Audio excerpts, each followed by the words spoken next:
খুলনায় নাকি একটি ঝর্ণা তৈরি হয়েছে এবং তার পাশাপাশি তুষারপাতও নাকি হচ্ছে, সেটি দেখতে আমি চলে গিয়েছিলাম ওয়ান্ডারল্যান্ডে। সেখানে গিয়ে আমার সাথে কি কি ঘটেছে এবং আমার কাছে কেমন লাগলো এটাই আজকে আপনাদের সাথে আমি শেয়ার করব। শিববাড়ি থেকে অটোরিকশায় করে চলে গেলাম ওয়ান্ডারল্যান্ডের সামনে। ওখানে গিয়ে দেখতে পাচ্ছিলাম অনেক লোকই ভিড় করে আছে।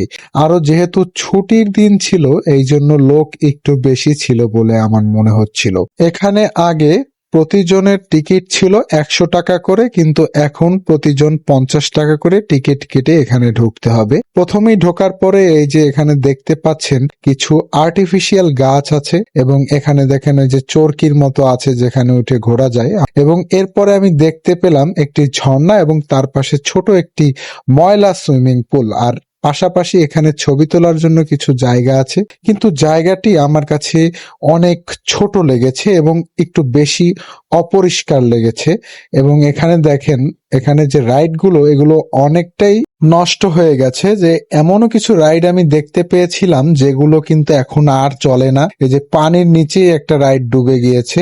এখানে দেখতে পাচ্ছেন এখানে যে বাচ্চারা খেলতেছে আপনার ওই পানির ভিতর নেমে, পানিটা কিন্তু অনেক বেশি অপরিষ্কার এবং শ্যাওলা জমে গেছে। এগুলো কর্তৃপক্ষের দেখা উচিত এবং এই যে জায়গাটা তাদের পরিষ্কার করা উচিত, কারণ এখানে কিন্তু অনেক বাচ্চারা আসে। আর দেখতে পেলাম একটি রোলার কোস্টার রাইড, কিন্তু সেটিও আমার কাছে সেরকম একটা ভালো লাগেনি এবং এটায় সেফটির অনেক অভাব আছে বলে আমি মনে করি।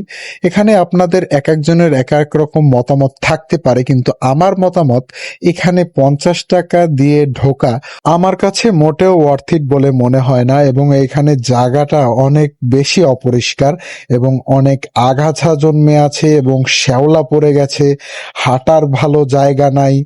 আর টুকটাক জিনিস যেটা ভালো লেগেছে সেটা হচ্ছে এই যে ঝর্ণাটা, এটাই তারা ভালো করেছে। আর ওইদিকে যে আপনার স্নোফলের যে বিষয়টা সেটা আমার ক্যামেরা বন্দি করা হয়নি, কিন্তু আপনারা ক্যামেরায় যেরকম দেখতে পান আসলে মোটেও তেমন না।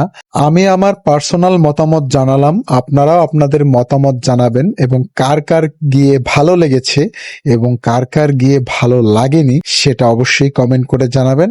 আজকের ভিডিও এই পর্যন্ত। সকলে ভালো থাকবেন, সুস্থ থাকবেন।